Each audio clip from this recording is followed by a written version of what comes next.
They say we learn from making mistakes, but in football, the mistakes we make can have big consequences. It can be the difference between winning the league without losing a single game or losing on penalties in a crucial quarterfinal. In this video, we'll look at the costly mistakes that may be holding you back from dominating games and winning trophies on Football Manager. Brace yourself, for some of these mistakes actually apply in real football as well, and some of them are in-game secrets that even the best FM players may overlook. Football Manager common mistake number 1. Ignoring player and media conversations. It's easy to ignore all the press conferences and player interactions in the game, and because it's repetitive, many players believe it doesn't even matter. This is a common mistake. You see, player interactions and media conferences are an opportunity for you to affect the morale of your players, and we all know how important morale is in Football Manager. Ignoring this interaction feels like a missed opportunity to give your players a morale boost. If you're new to Football Manager, it helps to practice these interactions to actually see what gives your players a positive reaction in the game, and if you're an OG FM player, you probably have an idea how this works. And I feel it's better to actually delegate this responsibility if you don't have time to attend all the media conferences, but if you don't delegate it, try to attend as many press conferences and have more player interactions as often as you can. I got sacked recently on Football Manager just because I missed way too many press conferences. I know, trust me, I was surprised as well. Still on the topic of player morale, playing time is another minefield on Football Manager that many players struggle with. Here's how it goes. You want to sign a player, you promise him he's going to be a star player or an important player at your club to try and lure him to come into your club when you know that when he comes to the club, he's not going to be a star player or an important player. This is a common mistake that ruins many Football Manager saves. Try to avoid promising players more playtime that you can actually offer them. They get upset, they start a mutiny, they turn everyone in the locker room against you, and this is where everything in the save starts to go downhill.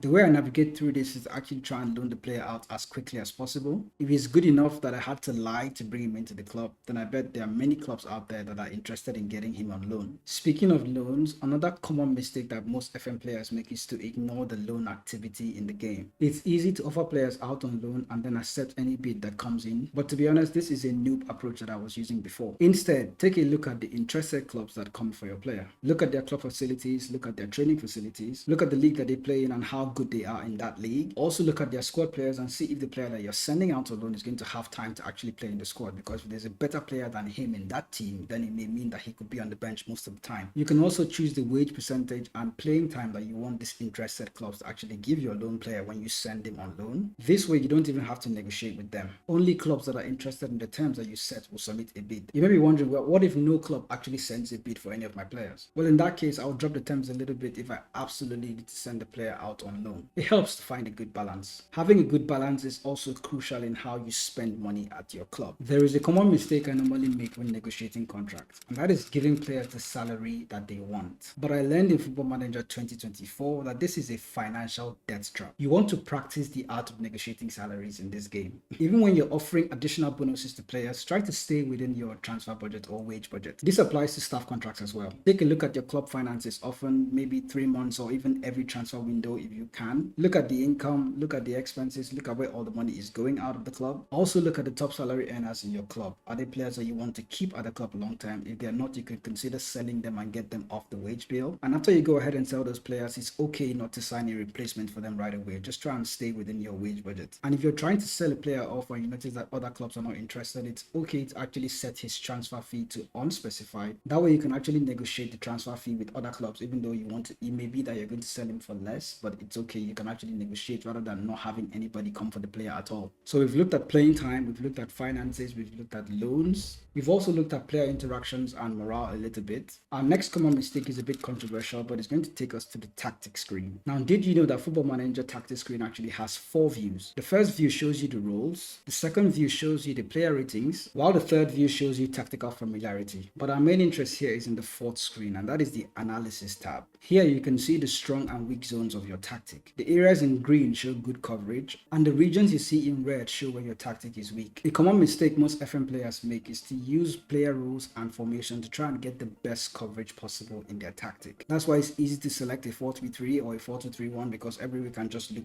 green. I'm guilty of this too, but on paper it looks kind of great in the game. It looks quite nice that your tactic is perfect, but it could also make your team blunt in attack. If you're struggling to break teams down, it's okay to actually adjust your tactic to dominate one area of the pitch while offering some weakness in another area. This way you're going to have some zones that are very green and then maybe some red zones, minor red red zones that you can deal with. You can create an overload on one side, forcing your opposition to actually try to defend that area, knowing that they may not be able to handle with the overload that you've created. I recommend watching Flesh the Source's video on why the 4-2-3 isn't so effective this year. It explains this concept in detail. Another common mistake FM players make is ignoring the next opposition tab in the data hub. This is an absolute gold mine if you want to stop losing games on Football Manager. Study your opponent. The next opposition tabs gives you all the information you need about the next team that you're playing against. To access this information, you're going to need a data analyst at your club, so go ahead and sign the good ones. If your data analyst isn't good enough, I wouldn't trust all the information you see in the data hub. Some of them might be misleading. For example, I had an issue at Sassuolo where the data analyst gave me information on the type of corner that Juventus prefers to play during games. My data analysts were not very good at their job based on the attributes that they had. So when I went into the match, I conceded a goal from a different type of attacking corner than the one I saw in the reports that I got in the data hub. I know that's realistic, but read the reports, try to understand it, and also watch the match and see what is happening so you can know how you can adjust along the way. So let's get back to the tactics screen a little bit. I want to show you something. You know when you download an overpowered tactic or a very good tactic on Football Manager and you try to use a quick pick to actually fill in your squad?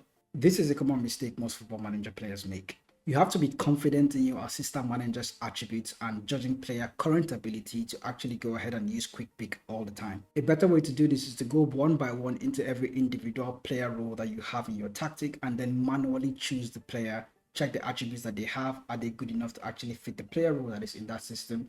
I know it's easy to just try and fit your players into a preferred tactic. Often that can actually work, but if you notice that your team is struggling to use a tactic that you're sure is a good tactic, try and check the player roles and the attributes of the players that are playing in that role if they have the suitable attribute to actually execute the role.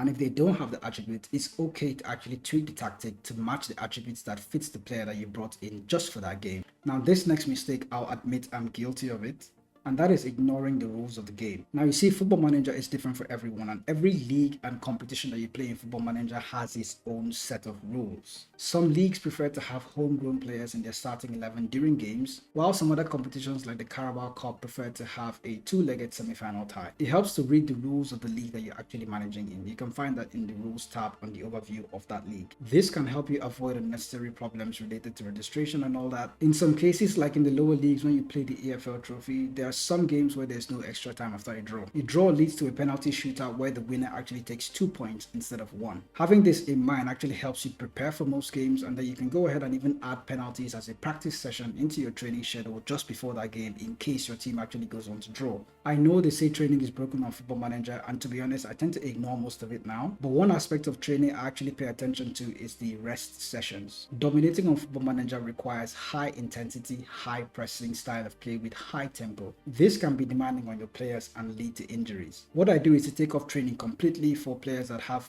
under 50% condition. For players that are slightly above 50%, they may do half intensity, but only players that are fully fit in my squad do the double intensity training. And even for them, at some point, I go ahead to switch to normal intensity when we have a run of tough fixtures coming up. Now, before I go, there's one more common mistake I want to share with you. That is using counter press, and extremely high pressing all the time on Football Manager. Some players actually use it for 90 minutes in the game.